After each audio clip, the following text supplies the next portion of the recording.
महात्मा गांधी दुनिया के अजीम और नामवर हस्तियों में शुमार होते हैं। उनकी अजमत के कायल न सिर्फ अहले वतन है बल्कि अहले आलम भी है। उन्होंने अपनी जिंदगी में ही इस कदर इज्जत और शोहरत हासिल कर ली कि आपके अकीदतमंदों ने आपके बुत नस्ब कर लिए। सच्चाई, नेकी, अदम में तशद्दुद, कुर्बानी, अमन और मोहब्बत का ये पैकर आज सारी दुनिया का रहनुमा है। बड़े बड़े सियासतदान गांधी जी के फलसफे के कायल है। उनकी एक एक बात से अल्हम का रंग टपकता है।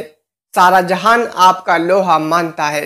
दोस्तों, महात्मा गांधी उसूलों के पाबंद थे। वो तशद्दुद के मुखालिफ थे। अदम में ताउन की तहरीक के लिए उन्होंने अदम में तशद्दुद को शर्त करार दिया।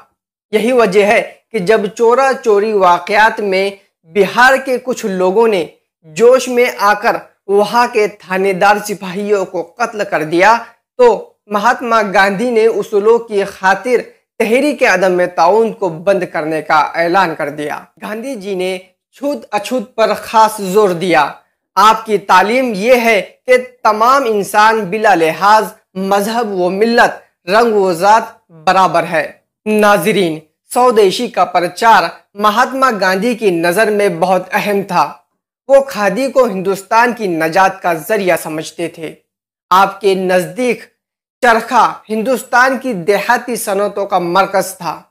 हिंदू मुस्लिम में इत्तेहाद कायम रहे, ये आपका अहम मकसद था और आप हमेशा सादा जिंदगी बसर करते रहे। दोस्तों, इस बहुत बड़ी शख्सियत की मौत का बाब निहायत अलमनाक है। गांधी जी 30 जनवरी 1948 को एक तंग नजर शख्स के हाथों शहीद कर दिए गए।